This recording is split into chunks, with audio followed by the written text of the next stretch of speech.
أتشرف بلقائي معكم إخواني بدعوة كريمة من أخ أبو أحمد جزاه الله خير. هو بالغ قال شيخا لست شيخ، ولا يقولها تواضعا وإنما يقولها حقيقة، حتى يعني مستوى طالب علم ما وصلنا بمستوى طلبة العلم اللي يطلق على طالب علم، لكن نقرأ وبما قرأنا وسمعنا واستفدنا من علمائنا نحاول نوصله لأحبائنا أمثالكم وشرواكم من باب نشر العلم ومن باب حتى ترسيخ المعلومات عند المحاضر نفسه. سورة يوسف عليه السلام من السور العظيمة التي نزلت في السنة 10 من البعثة، في عام الحزن، في العام الذي توفيت فيه أمنا أم المؤمنين السيدة خديجة رضي الله تعالى عنها، وعم النبي صلوات الله وسلامه عليه أبو طالب، فسمي هذا بعام الحزن لأن ألم حزنا بالنبي صلى الله عليه وسلم. فكأن هذه السورة نزلت تبين كيف عانى الأنبياء من قبل، وعانى الأنبياء كثير. وأنا يعني ذكرت الدرس هذا في ديوان الشيخ جاسم بن الإصباح، أخونا الشيخ جاسم، وأخذ حوالي ساعة إلا ربع، بس أبو أحمد نبهني عند الاتصال والحين قبل المحاضرة حروة 3 ساعات، فحاول أختصر قد ما أقدر عشان لا أغير نمط وسياسة الديوانية. الله يبارك فيكم. هذه السورة كما جاء في أولها نحن نقص عليك أحسن القصص، هي قصة عظيمة نزلت على النبي صلوات الله وسلامه عليه، وهي السورة الوحيدة التي نزلت طويلة وهي طويلة كاملة على النبي عليه الصلاة والسلام. هذه السورة بدأت برؤية وانتهت بتفسير الرؤية. هذه السورة ذكر فيها القميص، كان دليلا على براءة إخوة يوسف، وكان دليلا على براءة يوسف، وكان بعد الله سبحانه وتعالى شفاء ليعقوب أبو يوسف عليهما السلام، وهو قميص واحد. كيف كان براءة لمن أجرم بحق يوسف، وكيف كان براءة ليوسف عليه السلام، وكيف كان شفاء لأبو يوسف عليهم السلام. هذه السورة لما نتكلم احنا كثير أن الخيرة فيما اختاره الله، هذه السورة حققت هذا الأمر من بدايته حتى نهايته. قد يصيب الإنسان هم أو مصيبة في ظاهرها هم وفي ظاهرها شر، لكن لا يعلم بأن باطنها خير. يوسف عليه السلام اضطهده أخوانه ورموه بالجب، وأصبح مملوكا بعد أن كان حرا، ثم اتهم في شرفه عليه الصلاة والسلام، ثم سجن. كل هذا في ظاهره شر، حر مملوك يباع ويشترى، ثم يتهم في عرضه، ثم يسجن ظلما. لكن سبحان الله كانت خيرة ليوسف عليه السلام ولأهله ولمصر وما حول مصر. فتجسد هذه السورة الخيرية سبحان الله في كل ما أصاب يوسف من هم وغم في بداية الأمر. ثم تبين هذه السورة بأن الله سبحانه وتعالى مسبب الأسباب لكي يصبح يوسف عليه السلام عزيز مصر. مر بأسباب الله سبحانه وتعالى هيأها، فبسببها بدأ الله سبحانه وتعالى انتقل يوسف مرحلة حتى أصبح، يعني لولا اضطهاد إخوة يوسف ليوسف ما رموه في الجب، ولولا مرور القافلة وعطشها تحتاج إلى ماء ما ذهبوا إلى البئر، لو كان معهم ماء ما ذهبوا، ولولا أن زوجة العزيز اتهمت يوسف بعرضه لما دخل السجن، ولما رأى الرؤيا المساجين اللي معه ما علم أحدهم كأن يوسف يفسر الأحلام، ولما كان الملك رأى رؤيا ما خرج يوسف إلى السجن، ولو الله سبحانه وتعالى ثم يوسف لهلكت مصر وهلك من حولها، كان بيصيبهم قحط. لكن بتفسير الرؤيا الله سبحانه وتعالى حمى مصر بفضل الله ثم فضل تفسير رؤيا يوسف عليه السلام ونفذها يوسف لما أصبح عزيز مصر. كل هذه تبين بأن المسبب الأسباب هو الله سبحانه وتعالى. ثم تبين هذه السورة بأن ماكو مرض يدوم، ولا اكو هم يدوم، ولا اكو غائب يدوم، ولا اكو فرح يدوم، ولا مكر يدوم. كل شيء له نهاية. أنت مهموم انتظر الفرج، أنت فرحان الله يديم عليك الفرح، لكن بعد الفرح لابد تصاب بمصيبة. فلا بد الإنسان يعني يتهيأ لمصائب، يتهيأ لأمراض، يتهيأ بمكر ما يتمناها لا شك، لكن هذه موجودة. أحسب الناس يقولوا أحسب الناس أن يتركوا ويقولوا آمنا وهم لا يفتنون. لابد من فتن، لابد من، لكن المؤمن يبتقي من وراء هذه المصيبة الأجر من الله سبحانه وتعالى، ويسأل الله سبحانه وتعالى الصبر. أنا أحاول أستعجل، اعذروني إخوان على الحيلة. طبعا تفسير سورة يوسف تحتاج إلى أيام طويلة، وما أقول ما أبالغ، يمكن في بعض الآيات تقف عندها مدة طويلة وتشرح هذه الآيات. يعني إشارة لما قال يعقوب يا بني لا تقصص رؤياك على أخوتك فيكيد لك كيدا. هذه نستفيد منها الآن في أيامنا هذه. كم حذر من المشايخ والعلماء وطلبة العلم، حذر الناس من عدم نشر النعمة اللي أنت فيها. يصورون أطفالهم، الطفل ما شاء الله حلو جميل وعنده حركات حلوة ولسانه حلو، يصورونه صابة العين، يصورون أكلهم وناس محرومة، يصورون سفرهم فتصيبهم العين. لا تقصص رؤياك، لا تصور. فهذه يعني قصص اللي الله سبحانه وتعالى قص علينا، ما قصها من باب الاستئناس، وإنما قص الله سبحانه وتعالى لنأخذ العبر منها.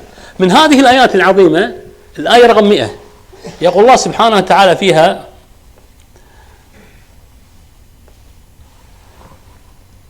ورفع أبويه على العرش. هذا محور حديثنا الليلة عن هذه الآية، لأن فيها من الأخلاق العظيمة التي تجلت يوسف عليه السلام. كيف لا وهو الذي قال عنه النبي صلى الله عليه وسلم هو الكريم ابن الكريم ابن الكريم ابن الكريم. يوسف ابن يعقوب ابن إسحاق ابن إبراهيم، سلسلة ذهبية من الأنبياء. فحق أن يخرج من يوسف هذا الخلق العظيم الذي ذكره الله سبحانه وتعالى في هذه الآية. ورفع أبويه على العرش، وهذا إكراما للأبوين ومن بر يوسف بأبيه وأمه. طبعا هذا ليس أمه، وإنما كما قيل خالته، توفيت أمه وهو صغير كما جاء في عند بعض المفسرين، ولذلك هذا سبب تعلق يعقوب بابنه، لأنه كان يعني يتيم الأم، فكان يحن عليه أكثر من إخوة الآخرين مع أخوه الصغير. وهذا ما جعل إخوان يظنون بأن أبوهم يفضل يوسف عليهم، فكادوا له وحسدوه على ما فعل. ورفع أبويه على العرش كراما لهم، جعلهم العرش اللي هو كرسي الحكم بجواره. سميت الأم الخالة أم كما سمي العم أب. يقول الله سبحانه وتعالى في نفس السورة أم كنتم شهداء إذا حضر يعقوب الموت إذ قال لبنيه ما تعبدون من بعدي قالوا نعبد إلهك وإله آبائك إبراهيم وإسماعيل وإسحاق، مع أن إسماعيل مو أبوه، إسماعيل عمه، لكن يأخذ مقام الأب كما أن الخالة تأخذ مقام الأم. وذلك قال أبويه، خالته اللي بالأصل هي خالته وهي بحسبة أمه، وكذلك أبوه. ورفع أبويه العرش وخروا له سجدا. السجود عندهم في ملتهم والملل السابقة يجوز، أن كما أمر الله سبحانه وتعالى الملائكة أن يسجدوا لآدم عليهم السلام، وسجد الناس لملوكهم وعظمائهم، كما سجد يعقوب وأبنائه ليوسف عليه السلام، وهذا مشروع عندهم. أما عندنا فمحرم، ما يجوز السجود إلا الله سبحانه وتعالى. أعظم مخلوق على هذه الأرض أو حتى من المخلوقات هو النبي صلى الله عليه وسلم، ولذلك ما أمرنا أن نسجد للنبي عليه الصلاة والسلام. وقال لو أمرت أحد أن يسجد لأحد أمرت الرجل أن تسجد المرأة لزوجها. دي عظم فضل الرجل على الزوجة. وهذا لا يعني بعض المشككين يقول انظر كيف يهينون المرأة تسجد لزوج. ما في إهانة، لا، مستحيل الله سبحانه وتعالى أو نحن يعني يأمر بأمر فيه إهانة للمرأة. ما عز المرأة كما عزها الإسلام، لكن يقول لو كنت آمرا لما لكي يبين للمرأة فضل زوجها عليها، فضل زوج عظيم على المرأة. لكن للأسف الآن صارت راسها براس الرجل، كونها تعمل عندها سيارة وعد تملك أكثر من الزوج، فصارت راسها براسه وليست فضل الرجل، وأصبحت المشاكل ما بين الأسر من هذا الباب وغيره من الأبواب. ورفع أبويه وخروا له سجدا وقال يا أبتي. هذا تأويل الرؤيا. تأويل الرؤيا قيل بين الرؤيا وتفسيرها ما يقارب 40 سنة، وهذا يقول العلماء ليس يعني مفروض أن ترى رؤيا الليلة تفسر تراها تفسيرها غدا أو بعد، لا، ممكن سنة سنتين 3 شهور أكثر، كما حصل مع يوسف عليه السلام، قيل 40 سنة وقيل أكثر وقيل أقل من هذه المدة. فسرت هذه الرؤيا بعد أن رآها في بداية السورة، كما ذكرنا السورة بدأت في رؤيا وانتهت بتفسير الرؤيا. وقال يا أبتي، هذا تفسير الرؤيا من قبل، قد جعلها ربي حقا. تحققت هذه الرؤيا لما سجدت لها الكواكب والشمس والقمر أقصى النجوم، فسجد الأبوين ثم الأخوة. ثم هنا الشاهد قال وقد أحسن بي، ما قال بكم، قال بي، مع أنه هو جابهم من الجوع والفقر وعززهم. أسكن، هذا جاء في التفسير، أسكن أبويه في جناحه الخاص، وأسكن إخوته في غرف الضيوف فأكرمهم. لكن بدأ بنفسه وقد أحسن بي. إيش قال؟ من السجن، ما قال أخرجني من الجب. ليه؟ مع أن السجن دخل بإرادته، قال ربي السجن أحب إلي مما يدعونني إليه، لكن الجب ألقي فيه عنوة. كان أولى يقول بعد إذا أخرجني من الجب من البئر، لكن لا. ليه؟ يقول العلماء لكي لا يحرج إخوته. الآن وقت عتب، وقت إحراج، لا وقت لم شمل، وهو الآن الكريم، وهو الآن العزيز، وهو الآن الأقوى، فلا بد يبين لهم الخلق الراقي عند هذا النبي. احنا الآن خلاف بين الأخوة على أتفه الأسباب، اعذروني على الكلام هذا، أسأل الله سبحانه يكون بيننا هذا، وأنا ممكن أوعزتها حق بعض ثلاث شغلات رئيسية، قد يكون في أسباب أخرى، لكن هذا إما الخلاف بين الأخوة الأشقاء أو حتى الأخوة من أب أو من أم، إما أم العيال أو المال. أهم 3 أسباب توجد الخلاف بين الأخوة. أسألكم بالله، هل الخلاف اللي بين الأسباب ال3 أو حتى غيرها، أو الولد طلق بنت عمه، صارت مشكلة ما بين الإخوان، زين الولد ما استقر مع البنت، ايش حقت دب الخلاف؟ أسألكم بالله، هل أسباب الخلاف بين الأخوة بعض الأسر، أسأل الله يعافينا وإياكم، نفس الخلاف اللي صار أو المشاكل صار بين يوسف وإخوانه؟ أبدا. كادوا ويقول وهم يأخذونه في الطريق، يأخذونه شيء، يرقونه في الجب، يركلونه، يشوتونه، عقاط بلهجة عامية يطرقونه، يكتبوا على كلمات إهانات، لا حول ولا قوة، ضعيف. هم الكبار ألقاه في الجب، كان حرا أصبح عبدا، شرد وغرب عن والديه. مع هذا تلقفهم ولمهم واسكنهم في غرف الضيافة، ولا أحرجهم في الكلام. قال وقد أحسن بي إذ أخرجني من السجن، ما ذكر الجب. وجاء بكم من البدو، ما قال جاء بكم من الفقر. بداوة ليس عيب، بداوة أصل. الاختلاف القبائل، فلما يقول بدوي ما هو عيب، ما هو معرب، بالعكس. لكن فما فيه معرة لهم، يعني يبي يعايرهم. بعد جاءكم الفقر والجوع والقحط اللي انتم فيه، جاءكم عززناكم في مصر، لكن لا، جاءكم بدو في بادية وفي حاضرة، وهم بالحاضرة وهم بالبادية، فجاءهم من البادية إلى الحاضرة، وليس فيها إهانة وليس فيها معرة أو عيار لهم، لأن البداوة ليس عيب، وإنما شرف ينتمي كل إنسان لقبيلته ولأصله. من بعد أن نزغ الشيطان بيني وبين أخوتي. هو إيش فعل؟ ما فعل شيء، مسكين مغلوب على أمره، لكن ما قال بعد أفسد الشيطان إخوتي. يعني هم السبب، هم اللي دخلهم الحسد ودخلهم الحقد على أخيهم. فما أبدر منه هو سوء إطلاقا. حتى حنية الأب على يوسف ما هي بغض يوسف، يعني يوسف ما له علاقة في الموضوع. لكن مع هذا قال من بعد أن نزغ الشيطان بيني وبين إخوتي. هذا الأمر للأسف الآن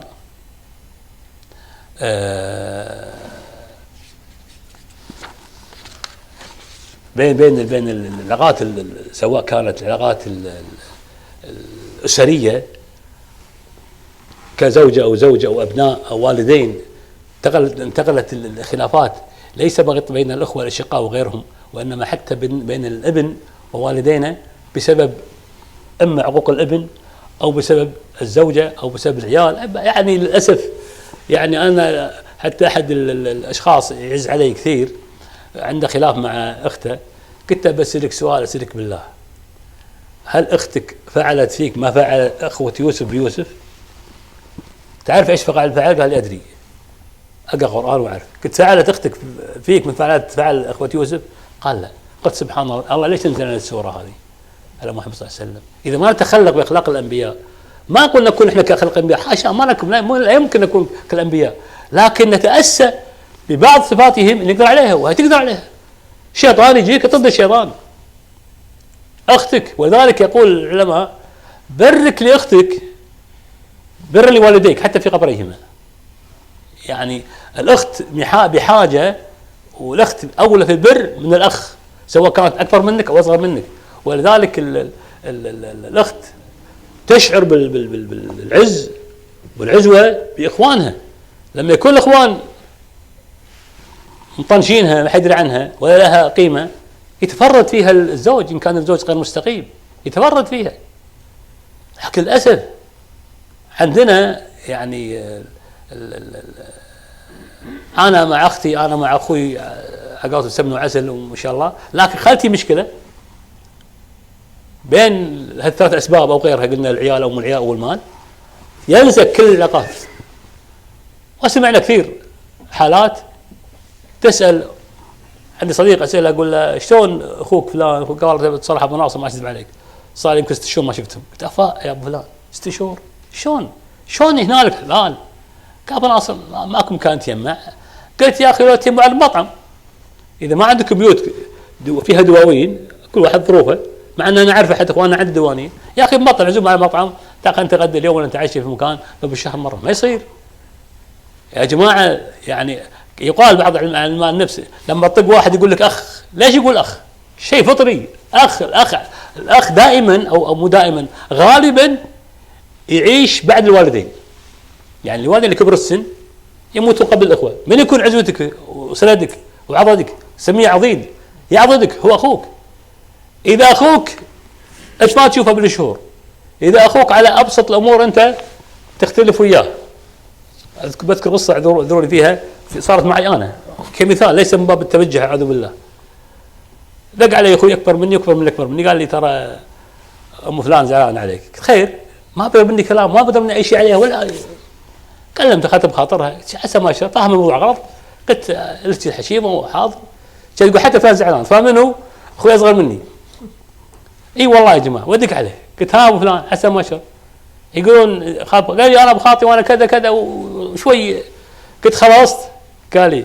قلت انا اسف، حق علي، والله اني ماني غلط، انا اقول لك والله اني غلطان وانت تدري ماني غلطان، بس انا اسف وحق علي ان فهمتني غلط.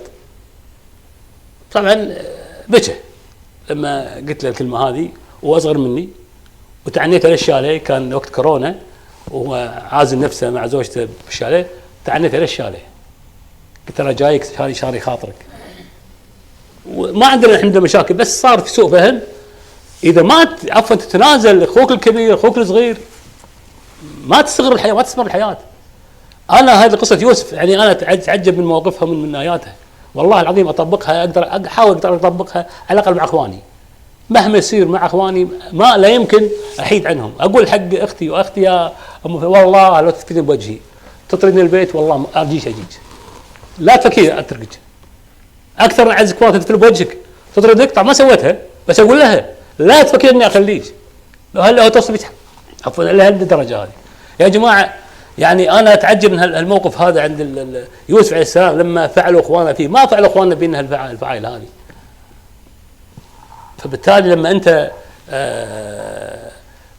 تتنازل لله سبحانه وتعالى شراء لخواطر اقاربك، بني عمك، اخوانك، اقرب ناسك، خواتك، والدينك،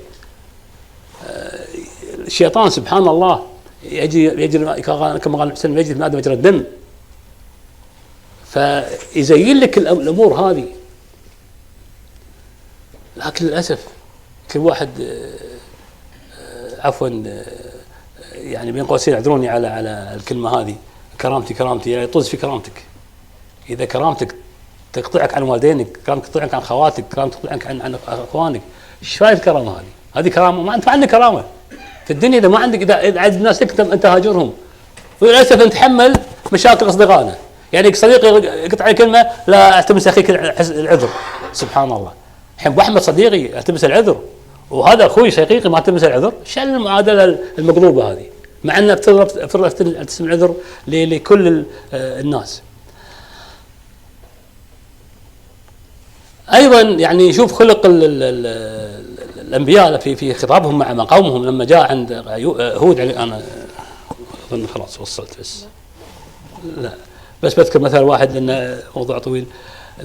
احنا سهبنا في قضيه الاخوه لما جاء قوم هود عليه السلام، كما هو قوم نوح، كما هو قوم الانبياء، قال الملأ الذين كفروا من قومه ان نراك في سفاهه. لما يجيك واحد يقول انت سفيه، شو تقول له؟ السفيك انت ابوك وجدك. طبيعه الحال. ايش رد النبي الكريم هود عليه السلام؟ قال يا قوم ليس بي سفاهه. ما قلت سفهاء، ليس بي سفاهه. وهذا كان ديدن ابراهيم عليه السلام ابو الانبياء، يقول لابوه بعنف يا ابراهيم، يقول له يا ابتي. شوف سبحان الله، هذا مشرك كافر يتكلم يا ابراهيم، يعني ما قال يا ولدي يا ابني، لا ما في حنيه، يا ابراهيم، والابن يحن يقول يا ابتي. هذا كرم واخلاق الانبياء والرسل صلوات الله وسلامه. في عبد الرحمن بن عوف قصه عجيبه اختم فيها بايجاز. تقول لزوجته ما ارى لؤما اكثر من اخوانك. هذا هليمه. قالت اذا اقتنيت يجونك واذا افتقرت تركوك. شوف تأويل الجميل، شوف سلامة القلب، هذا كله يعتمد على سلامة القلب والصدر. ايش قال؟ قال هذا من كرم اخلاقهم، اذا الله غنانا يجونا، اذا فقرنا عشان ما يحرجونا ما يجونا. شوف تأويل جميل. وذاك يقول علق عليه الامام الماوردي شو يقول انظر كيف تأول بكرمه هذا التأويل حتى جعل قبيح فعلهم حسنا وظاهر غدرهم وفاء. شوف سبحان الله، لأن القلب سليم، الصدر سليم. قال لا اخواني بالعكس، احد كرم اخلاقهم، ان كنت غني جوني اعطيه، ونشوف غنى شهر فقير ما حرجوني، خلوني لين الله يغنيني. المرأة لا، تراه ظاهر لؤم، وقد يكون لؤم ما تدري، لكن انظر لسلامة قلب المسلم كيف يفسر اخطاء غيره حسنا، ما يعني يفترض حسن الظن فيهم قبل ان بعض الناس للاسف عنده سوء الظن هو الاساس. ما احب اطيل اكثر من كذي. هذا هو اعلم، صلى الله على محمد وعلى اله وصحبه وسلم.